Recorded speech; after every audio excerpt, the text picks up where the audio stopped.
오늘 갈라디아서 5장 16, 17절 말씀을 읽겠습니다.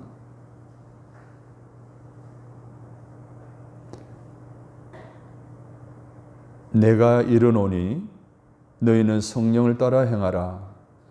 그리하면 육체의 욕심을 이루지 아니하리라. 육체의 소욕은 성령을 거스르고 성령은 육체를 거스르나니 이 둘이 서로 대적함으로 너희가 원하는 것을 하지 못하게 하려 함이니라. 아멘.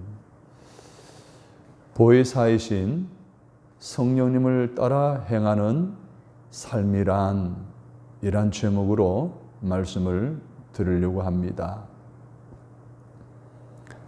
자유가 무엇일까요?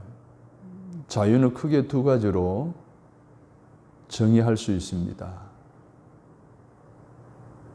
하나는 내적인 자유이고 하나는 외적인 자유입니다.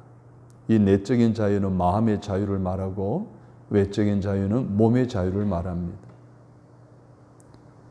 진정한 자유는 외적인 자유, 몸의 자유가 아니라 내적인 마음의 자유입니다. 그런데 많은 사람들이 이 외적인 몸의 자유를 따라갑니다. 추구합니다. 하지만 마음의 자유가 없으면 아무리 좋은 환경에서 산다 해도 그 사람의 마음에는 평안함이 없습니다. 왜 그럴까요? 그것은 진정한 자유가 아니기 때문에 그렇습니다. 그래서 이 갈라디아서에서는 예수 안에서 하나님의 은혜로 죄와 율법에서 벗어나는 것, 이 삶을 진정한 자유라고 말하고 있습니다. 그래서 갈라디아서 1장에서부터 4장까지는 율법주의에서 벗어나는 것이 참 자유다라고 말하고 있습니다. 오늘 이 갈라디아서의 당시의 영적인 환경은 이미 예수 그리스도의 대속의 죽음으로 말미암아 모든 율법과 죄로부터 자유함을 얻고 하나님의 은혜의 시대에 살아가는 그러한 시대였습니다. 그런데도 당시의 유대주의자들 또 이단들로부터 율법주의가 계속 선동이 되어집니다. 그래서 많은 사람들이 혼란이 온 거예요. 여전히 옛날로 돌아갑니다. 옛적에는 이랬는데, 율법주의 때는 이랬는데. 그런데 우리가 분명히 알아야 할 것은 예수님께서 말씀하시기를 새 포도주는 새 부대에 담아야 된다라고 했습니다. 우리는 새로운 피조물이라고 했습니다. 더 나아가 5장, 6장에서는 그리스도인의 자유가 잘못 이해되어지고 있다는 것을 지적해 주고 있습니다. 예컨대 육체의 기회를 주기 위해서 자유함을 허락한 것이 아니다는 거예요. 자유를 육체를 위한 기회로 그래서 삼지 말라라고 13절에서 말씀을 하셨어요. 그래서 오늘 본문 전후 문맥을 통해서 보면 그리스도인의 진정한 자유란 또 그리스도인의 진정한 사랑의 이 자유와 사랑의 관계 설정과 그 본질이 무엇인가를 말씀해 주고 있는데 갈라디아에서 강조하는 것은 진정한 자유란 그리스도 안에서 하나님의 은혜로 죄와 율법으로부터 자유하는 것이라는 거예요. 그래서 율법이나 방종해 주는 자유가 아니고 사랑하는 일이라고 말씀하고 있습니다. 그러니까 이 말씀은 무슨 말입니까? 예수님 안에서 하나님의 은혜로 죄와 율법에서 벗어나는 자유를 얻었으면 그 자유로 육체의 기회로 삼지 말고 사랑을 실천하는 삶을 살아야 된다는 거예요. 그래서 사랑을 이렇게 정의를 하고 있습니다. 5장 13절에서 보면 서로 종노릇 하는 것이고 14절에서는 내 이웃을 사랑하는 것이고 6장 1절에서는 잘못된 형제를 회복시키는 일이고 2절에서는 형제의 무거운 짐을 져주는 것이고 3절에서는 겸손하는 것이고 9절과 10절에서는 믿음의 가정에 선을 행하는 일이다 라고 말하면서 하나님이 주시는 이 자유를 사랑을 실천하는 것으로 사용하지 육체의 기회로 삼지 말라라고 말씀하셨습니다. 그래서 우리가 말하는 자유의 개념과 완전히 다른 거예요. 그래서 진정한 자유는 사랑하는 일이다 라고 말씀하고 있는 거예요. 그러면 우리로 하여금 이 같은 자유를 마음껏 누리도록 하여 사랑과 섬김을 가능하게 하는 연결의 띠는 무엇인가 하면 그것이 바로 성령님이라고 성경은 말하고 있어요. 그래서 오늘 본문 16, 17절에 보면 내가 이르노니 너희는 성령을 따라 행하라. 그리하면 육체의 욕심을 이루지 아니하리라. 육체의 소욕은 성령을 거스르고 성령은 육체를 거스르나니 이 둘이 서로 대적하므로 너희가 원하는 것을 하지 못하게 하려 함이라. 육체의 욕심을 말하고 육체의 소욕을 말하고 있어요. 오늘 이 시대에는 인간주의가 팽배해지고 있습니다. 인간주의는 뭡니까? 육체적인 생각과 욕망의 삶을 따라 살아가는 것이 바로 인간주의입니다. 그래서 이 세상에는 육신적이고 욕망적인 모습들이 너무나 많이 나타납니다. 그래서 오늘 19절에 보면 그 모습을 구체적으로 설명을 하고 있습니다. 육체의 일은 음행과 더러운 것과 호색과 우상 숭배와 주술과 원수 맺는 일과 분쟁과 시기와 분냉과 당짓는 것과 분열과 이단과 투기와 술 취함과 방탕함들이라. 이것이 인간적인 요소들이 이 세상에는 이 요소들로 가득 차 있어요. 그래서 우리 주변에는 때때로 실패가 따라옵니다. 좌절이 따라옵니다. 절망이 따라옵니다. 탄식이 따라옵니다. 갈등과 정오들이 나타나게 되는 거예요. 그래서 인간이 이러한 문제를 해결하도록 돕기 위해서 하나님께서 우리에게 성령님을 보내주신 거예요. 우리에게 보내신 그 성령님은 우리로 하여금 성령의 생활을 하도록 성령을 따라 살아가도록 인도하시는 거예요. 그래서 그러한 성령을 따라 행하게 되면 우리에게 맺어지게 되는 열매가 있는데 22절에서 23절에서 그 열매를 말하고 있습니다. 성령의 열매는 사랑과 희락과 화평과 오래 참음과 자비와 양성과 충성과 온유와 절제라 라고 말입니다. 이 모든 9가지는 굉장히 영적인 것이고 소망적인 것이 아닙니까? 성령을 따라 행하는 사람에게 나타나는 열매입니다. 육체의 일을 따라가는 사람들의 삶의 열매들을 19절에서 말씀하고 있지 않습니까? 오늘 우리가 성령을 따라 행해야 될 이유가 무엇인지를 분명하게 말씀하고 있는 겁니다. 그렇습니다, 여러분. 그리스도인은요, 성령 하나님의 영을 충만히 받아 살아가는 사람들이잖아요. 그래서 내 안에 성령님이 함께 하셔서 나로 하여금 성령님의 뜻에, 하나님의 뜻에 합당한 삶을 살아가도록 길을 제시할 뿐만 아니라 그 길로 나를 인도하시는 거예요. 그래서 오늘 읽어 본문에 보십시오. 성령을 따라 행하라. 그리하면 육체의 욕심을 이루지 아니하리라. 보혜사이신 성령님을 따르는 성도의 삶은 어떤 삶일까요? 오늘 저와 여러분이 이 말씀을 듣고 보혜사이신 성령님 내 안에 찾아오셨습니다. 그분이 내 안에서 놀라운 일들을 행하십니다. 그렇다고 한다면 내 삶은 성령을 따르는 삶을 살아야 되는데 그 첫 번째로 성경의 가르침에 인도를 받는 삶입니다. 성경 우리의 삶의 표준이 됩니다. 성경은 우리의 신앙의 궤도와 같습니다. 우리가 그것을 이탈하는 경우에는 여러 가지 많은 문제가 발생합니다. 그래서 우리는 성령의 가르침을 받는다는 것은 성령의 인도를 따라서 성령님이 제시하는 길을 따라서 방향을 따라서 살아가는 거예요. 그래서 성경적인 길이 아니면 성경의 가르침을 따르지 않으면 때로는 기차가 궤도에서 이탈하듯이 이탈함으로 많은 문제가 발생하는 거예요. 천방지축의 아이들이요, 도로로 가족들과 함께 나갈 때는요, 부모의 제재를 받습니다. 부모가 자녀들의 손을 꽉 잡습니다. 때로는 어떤 공간 안에서도 바리게이트를 칩니다. 그 선을 벗어나지 못하게 때로는 여러 가지 제재를 가하기도 합니다. 왜 그럴까요? 그 자녀들을 보호하기 위해서요. 하나님도 오늘 우리로 하여금 바른 길을 걸어가도록 성경이라고 하는 궤도를 허락해 주셨어요. 바리게이트를 쳐주셨어요.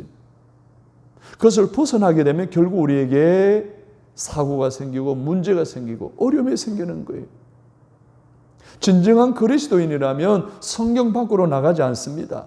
왜? 하나님의 말씀이 오늘 우리의 삶의 울타리가 되어주기 때문에 그렇습니다. 그런데 살아가다 보면 성경의 가르침을 무시합니다. 그러면 그 길에서 벗어나게 되지 않습니까? 그래서 살아가다 보면 지극히 옳은 길에서 벗어나 어려운 길, 실패의 길, 고난의 길을 겪게 되는 것입니다. 그때가 언제입니까? 오늘 저와 여러분의 신앙의 열정이 식어져 있을 때입니다. 신앙 열정이 썩어지면 언제나 인간적인 생각에 묶여 있습니다. 모든 기준과 판단이 인간적인 생각에 나예요, 나. 사회주의자와 다름이 없는 모든 것이 나를 중심으로 내 기분이 좋아야 돼. 내 삶이 편해야 돼. 하나님은 온데간데 없어요. 성경의 가르침 상관없어요. 울타리도 막 넘어갑니다. 궤도를만 벗어납니다. 왜? 육체적인 욕망을 따라 인간주의적인 삶의 유혹에 그냥 빠져들어가게 되는 거예요. 신앙이 열심히 적어지면 나타나는 현상이 뭐예요? 성경이 제시하는 길에서 대부분 이탈하게 되는 거예요. 왜? 내 마음이 그때는 더 강하게 작용하기 때문에 그래요. 혹 여러분의 마음에 요즘 더 갈등이 심해집니까? 생각이 복잡해집니까? 원망이 자꾸 불릴 때 일어납니까? 인간적인 생각이 자꾸만 일어날 때가 있습니까? 지금 내 안에 성령에 의존하는 마음이 얇아졌기 때문에 그래요. 성령님을 따라 살아가는 삶이 중단되었기 때문에 그러는 거예요. 인간적인 내 마음이 나를 지배하고 있기 때문에 그래서 성경의 삶에서 이탈하게 되고 성경적인 가르침에서 인간적인 생각과 마음이 나를 지배하기 때문에 그렇게 이탈하게 되는 거예요.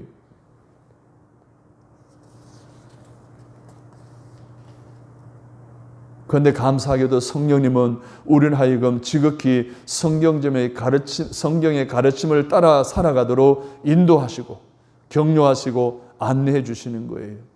그래서 그리스도인은 마땅히 성령의 인도를 받으며 살아가야 합니다. 성령은 지극히 하나님의 뜻대로 인도하시고 움직이게 하십니다.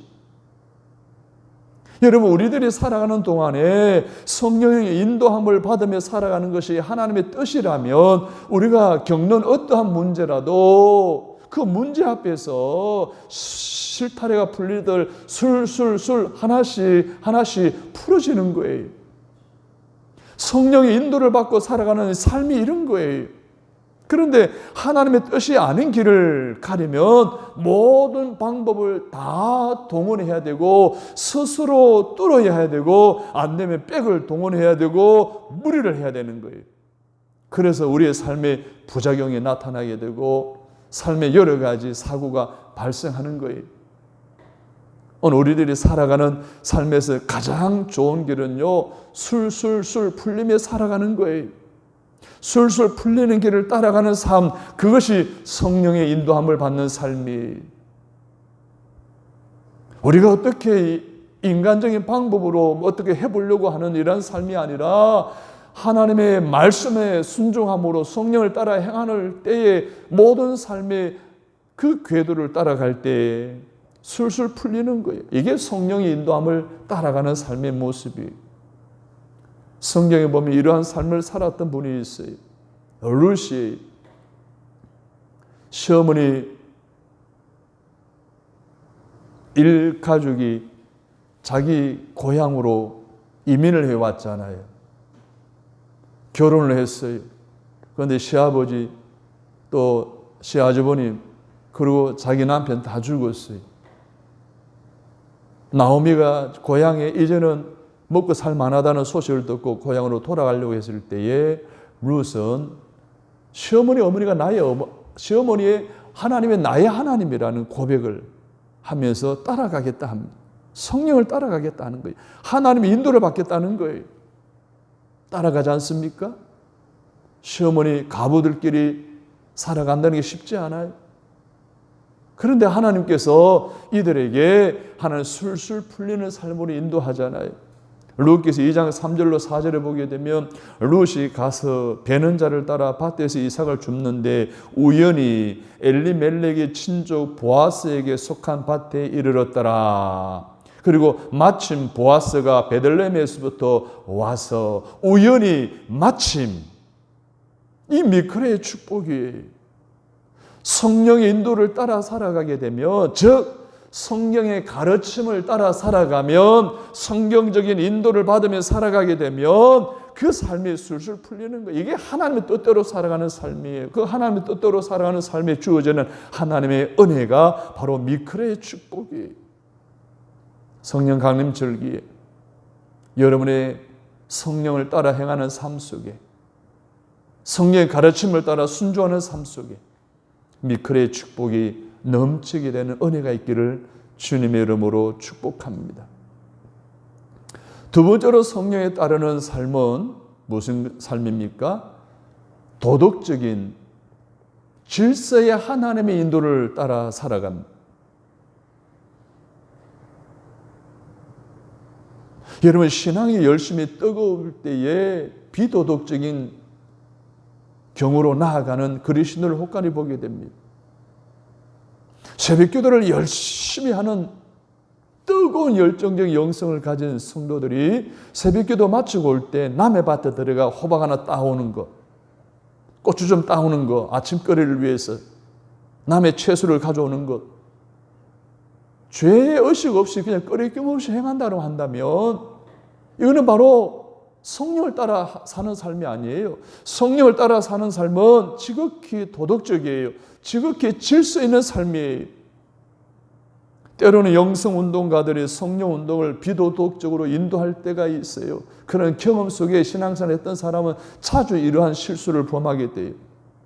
신앙을 이상하게 비도덕적으로 일상의 삶을 무시하고 비질서적인 생활을 강요해왔고, 그렇게 우리도 젖어와서 우리 또한 그렇게 살아가고 있어요. 이게 잘못된 거예요. 성령님은 지극히 도덕적이고 질서 있는 삶으로 우리를 인도합니다. 인간은 비도덕적인 성향이 있는데 타락한 본성 때문에 생기는 성향이잖아요. 그런데 성령은 지극히 도덕적이에요. 그래서 성령의 생활은 자기 희생적이에요. 정도를 걸어요. 절제하는 삶을 살아요. 맑고 정직한 삶을 지향합니다. 그런 삶을 이루어가는 과정에서 자기 손해가 주어져도, 자기 희생을 해야 되어도 기꺼이 그 삶을 따르게 합니다. 왜? 그것은 성령의 삶이기 때문에 그래요. 그런데 사람은 때로는 양심을 속입니다. 다른 사람도 속일 수 있습니다. 남에게 거짓말할 때도 있고 남에게 해를 끼칠 때도 있는 거예요. 이게 사람이에요. 왜냐하면 모두 내게 이익이 때문에 그러는 거예요. 이익이 되기 때문에 그러는 거예요. 그런데 성령이 인도하시면 그런 것들, 즉 속임, 거짓, 남의 해를 끼침으로부터 멀어지게 만들어요. 지극히 도덕적이고 지극히 일상생활 속에 질서 있는 삶을 살아가게 함으로 남을 속이잖아요. 남에게 거짓말하잖아요. 남에게 해를 끼치지 않는다는 거예요. 왜 그럴까요? 그것은 지극히 도덕적이신 성령님의 생각과 거리가 멀기 때문에 그런 거예요. 그래서 성령은 저와 여러분을 도덕적으로 인도하기를 원하십니다. 그래서 성령을 따라 살아가는 사람은 희생을 기꺼이 감당해요. 자기 감정을 다스릴 줄 알아요. 지극히 정직한 삶을 살아가요. 헌신합니다. 바른 길을 가게 하고요. 무절제한 삶을 바로 잡아주는 거예요. 그래서 성령은 우리로 하여금 삶에 있어서 하나님의 형상이 잘 반영되어지도록 우리를 도덕적으로 인도하는 거예요. 사랑하는 여러분, 성령을 따라 행하는 삶을 살아가기를 원하시면 오늘도 도덕적이고 지극히 일상 속의 질서를 따라 살아가는, 그래서 하나님의 형상을 그리스도를 바라보는, 그리스도인들을 바라보는 세상 사람들에게 보여줄 수 있게 되기를 주님의 이름으로 축원합니다. 이렇게 산 사람과 이렇게 살지 못한 사람을 성경은 이야기하고 있어요. 사도행전 4장에 보게 되면 베드로와 요한이 공회 앞에서도 주눅들지 않고 보고 들은 것을 그대로 담대히 전하여 모든 사람이 하나님께 영광을 돌리고 난 후에 한 마음으로 하나님께 기도합니다. 한 마음으로 하나님께 기도했을 때에 빌기를 다하며 모인 곳이 진동하더니 다 성령이 충만했다. 그 성령이 충만했을 때 그들이 어떤 생각을 가졌는가 하면 내 것은 내 것이 아니라고 생각했습니다. 하나님 주신 것들은 다 하나님의 것이라고 생각했습니다. 그래서 나누려고 했습니다. 내 것을 내 것으로 여기지 않고 사도들 앞에 바치며 그것을 교회 안에서 이웃들에게 나누어주기 시작한 거예요. 이런 아름다운 공동체 생활을 하게 된 거예요. 그 대표적인 인물이 바나바예요. 바나바는 자기의 재산을 팔아 사도 앞에 놓았어요. 그래서 그것으로서 가난한 교우들을 돕고 이웃을 돕도록 했어요. 이 바나바는 정직한 사람이었어요. 우리와 같은 사람이라고 했어요. 열정적으로 살아가고 성령을 따라가는 삶을 살아갔습니다. 그래서 아름다운 열매를 나타나고 많은 성도들이 감동을 받고 신앙의 모범이 되어주고 선한 영향력을 끼친 거예요. 그런데 이 바나바의 삶을 흉내를 냈던 아나니아와 삽비라 부부가 있어요. 그들도 성령의 감동을 따라서 밭을 팔았어요. 그런데 그 돈을 치고 보니까 욕심이 생긴 거예요. 일부는 감추고 일부만 베드로에게 가져갑니다. 이것이 다냐? 그렇다고 거짓말합니다. 성령을 속입니다. 자기의 욕심에 결국 성령을 속이고 거짓말하게 됩니다. 그 결과 부부가 다 베드로의 저주를 받고 현장에서 죽임을 당합니다. 초대교회의 가장 위험한 위기를 맞닥뜨리게 했고 많은 성도들에게 피해를 주는 그런 삶으로 끝나버리고 말았습니다. 사랑하는 여러분, 성령을 따라 살아가는 삶은 비도덕적이 아닙니다. 비윤리적이 아니에요. 무질서한 게 아니에요. 지극히 도덕적이고 윤리적이고 질서 있는 생활의 삶을 살아감을 통해서 사람들에게 선한 영향을 끼치는 거예요. 하나님의 영광을 드러내는 거예요. 바나바처럼 말입니다. 사랑하는 여러분의 성령을 따라 살아가는 삶이 오늘 바나바처럼 그러한 공동체 유익을 주고 살아가시기를 바랍니다. 아나니아와 삽비라처럼 거짓말하고 속이고 남에게 해를 끼치는 비윤리적이고 비도덕적이고 무질서한 삶을 끝내버리고 청산해버리고 주의 영광을 드러내는 도덕적인 인도를 받는 여러분의 삶이 되시기를 주님의 이름으로 축복합니다. 세 번째로 성령을 따라 행하는 삶이란 인격적인 인도를 받는 삶을 말하는 거예요. 성령님은요, 인격이세요.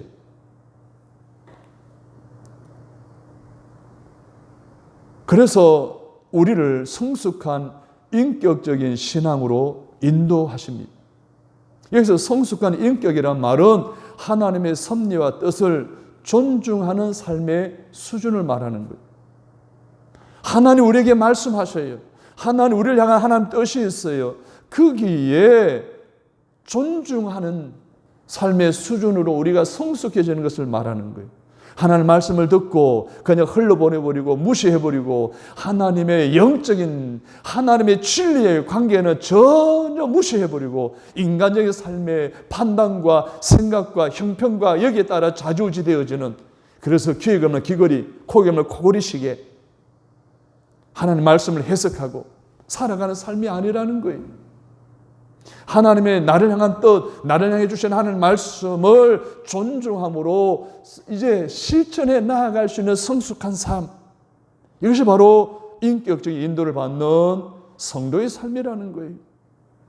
성령이 내게 임하시고 내가 성령의 뜻을 쫓아 행하는 사람이라면 그 성령의 인도하심을 지극히 존중하고 순종하는 삶을 살아야 된다는 겁니다. 그것이 인격이 성숙해지는 삶이에요.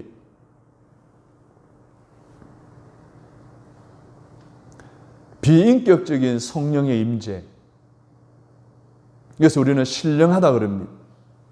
황홀경이라고도 표현합니다. 성경은요, 신령한 이야기들이 너무나 많습니다.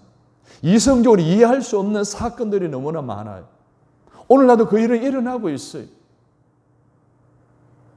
그러나 오늘 우리가 비인격적으로 우리 성령님을 이해를 하고 비인격적인 것만 우리 치우친다면 우리 신앙생활에 많은 문제가 일어나요. 성령님은요, 인격적이세요. 그분은 지정의 우리 인격을 가지고 계셔요. 그분도 슬퍼하기도 하세요. 그분은 모든 걸 통달하시는 분이세요. 그분은 의지를 가지고 계셔요. 그래서 이 성령님은요, 신령하고 황홀한 여러 가지 사건들 속에서 분명한 하나님의 뜻을 이루어내려고 하는, 하나님의 영광을 드러내려고 하는 그런 아름다운 결과물을 가져다 냅니다. 예를 들어서 변화산에서의 신령한 황홀경을 체험하지 않습니까? 베드로가? 그런데 그 황홀경을 체험한 다음에 산으로 내려가라는 거예요. 내려가서 복음을 전하라는 거예요. 내려가서 산 아래의 문제들을 해결하라는 거예요. 또 잘 알고 있는 마가의 다락방에서 성도들이 기도할 때에 방언하고 신비함에 빠지지 않습니까? 그 결국은 뭐예요? 나아가서 방언하며 복음을 전했을 때 수많은 영혼들이 주께로 돌아오는 열매를 맺은 거예요. 그래서 성령님은요, 신비롭고 황홀경에 이제 방법으로도 역사하시지만 그 결론은 인격적인 거예요. 열매를 맺는 거예요. 그래서 우리는 때로 하나님의 역사를 오해할 때가 있어요. 하나님은 언제나 황홀경으로 인도하시고 기적으로 인도하시는 것처럼 말하는 것은 잘못된 해석이라는 거예요. 하나님은 언제나 우리를 그렇게 황홀경으로 이끌지도 않으시고 아무 때나 음성을 들려주시지도 않으시고 두 눈에 보이는 등이 뜨끔하도록 임하시는 분도 아니고 오히려 조용히 우리에게 영적인 감각을 통해서 깨닫게 하시고 체험하게 하시고 느끼게 하시는 하나님이십니다. 그래도 깨닫지 못하면 주변에서 일어나는 사건을 통해서 깨닫게 하십니다. 주변 사람들을 통해서 듣게 하십니다. 어떤 사건을 통해서도 깨닫게 하기도 하시는 것입니다. 우리가 그러잖아요. 막 1억 천금이고 땅에 떨어지면 좋겠다라는 생각. 기도하면 대학에 입학하고 합격하고 좋은 직장에 취업하고 내 앞에 있는 모든 문제가 해결될 것 같은 착각. 이게 진짜 신앙적으로 문제를 일으키는 거예요. 그렇게 하면 얼마나 좋을까 하고 생각할 때도 있지만 하나님은 그런 비인격적인 하나님이 아니십니다. 하나님은요, 지극히 노력하는 자에게 함께 하시는 거예요. 그런 사람에 다가가시는 거예요. 땀 흘리며 수고하는 그들에게 하나님의 열매 맺게 하시는 거예요. 하나님 무속에 나오는 그런 수준의 신이 아닙니다. 도깨비의 방망이처럼 하나님을 마음대로 할 수 있는 그런 신이 아니라는 거예요. 착각하지 말라는 거예요. 지극히 인격적인 하나님이십니다. 이 인격적인 하나님을 인격적으로 접근해서 살아가는 것이 성령님을 따라 살아가는 삶입니다. 내 안에 내주하시는 보혜사 성령님을 따라 행하는 삶은 성령의 가르침대로 따라가는 삶이라고 했어요. 도덕적인 인도를 받는 삶이라고 했어요. 인격적인 인도를 받는 삶이라고 했어요.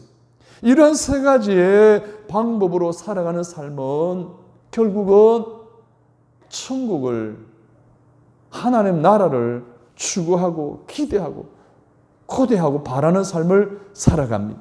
무슨 말입니까? 성령은 우리로 하여금 하나님 나라를 추구하게 하십니다. 성령에서 제시한 이 천국을 무시하는 신앙이 있다고 한다면 그것은 비성경적이고 비성령적인 신앙입니다. 여러분, 오늘 이 땅에 살기가 너무 좋아요. 돈만 있으면 천국 같은 그런 삶을 살아갈 수 있다고 생각해요. 그래서 이곳이 천국이니 이곳이 그들의 조사오니 여기 머물고 살고 싶다고 해요. 아닙니다. 산에서 내려가라고 하시는 거예요. 그것으로 너희들이 만족하며 살지 말라는 거예요. 오늘 우리가 할 영원한 나라 천국이 우리에게 예비되어 있다는 거예요. 그런데 천국을 무시하면 안 된다는 거예요. 우리들이 그토록 애쓰고 힘쓰고 헌금하는 것은 우리가 천국에 심는 거 아닙니까? 우리가 왜 이런 목회 사역을 합니까? 하늘나라 상급을 위해 살아가는 거 아닙니까? 천국 가기 위한 것이 아닙니까? 우리가 하나님의 은혜로 복을 받았고 하나님의 자녀로서 끊임없이 천국을 이 땅에서 누릴 뿐만 아니라 영원한 나라 천국을 바라보며 살아가야 되는 거예요. 그런데 사탄은요, 오늘 우리 현대인들에게 천국과 부활과 심판에 대해 자꾸 희미하게 만들고 불신하게 만듭니다. 그런데 성령 우리를 하여금 이 부분들, 즉 천국과 부활과 심판에 대해 아주 확신 있게 만들어주는 거예요. 그래서 성령을 따라 행하라는 거예요. 그래서 우리는 천국을 더 사모하게 하고 더 확실히 믿고 더 간절하게 천국을 추구하며 살아가는 저와 여러분이 되시기를 주님의 이름으로 축복합니다. 그래서 오늘 본문은 말씀하고 있습니다. 내가 이르노니 너희는 성령을 따라 행하라. 그래야면 육체의 욕심을 이루지 아니하리라. 육체의 소욕은 성령을 거스르고 성령은 육체를 거스르나니 둘이 서로 대적함으로 너희가 원하는 것을 하지 못하게 하려 함이라. 할렐루야. 성령은 우리를 하여금 가장 잘 조화된 방법으로 인도하십니다. 그 성령의 가르침으로 인도하시고 도덕적인 인도하시고 인격적으로 인도하시고 더 나아가 하늘나라 천국을 추구하며 살아가도록 이끌어 오늘 우리로 하여금 이 성령 강절기에 살아가도록 하시는 이 놀라운 성령님의 인도하심에 전적으로 여러분의 삶을 맡기시기를 바랍니다. 또 하나님의 가르침을 따라 벗어나지 않고 살아가시기를 바랍니다. 도덕적, 윤리적이고 질서 있는 삶을 살아가시기를 바랍니다. 인격적인 일하시는 성령님을 인격적으로 받아주시 인격적으로 누리며 살아가시기를 바랍니다. 그 삶 속에 끊임없이 여러분 마음속에 천국이 임하고 가정의 천국이 임하고 이 세상의 천국이 임하는 삶을 살아감으로 영원한 하늘나라 천국에 다 입성할 수 있게 되기를 주님의 이름으로 축원합니다. 성령을 따라 행할 때 주어지는 하나님의 축복이 여러분에게 임하기를 주님의 이름으로 축원합니다. 좋으신 하나님, 성령을 따라 행하기를 간절히 원하셔서 오늘 우리에게 가장 잘 조화된 방법으로 살아가는 삶을 가르쳐 주시니 감사합니다. 인격적으로, 도덕적으로, 그리고 성경적으로 인도해 주옵소서. 특히 천국을 소망하며 살아가게 하옵소서. 오늘 우리를 하여금 하나님의 뜻을 세상에 효과적으로 펼치며 살아가도록 하시기 위한 하나님의 귀하신 뜻을 따라 성령을 따라 행하게 하옵소서. 그리하실 우리 주 예수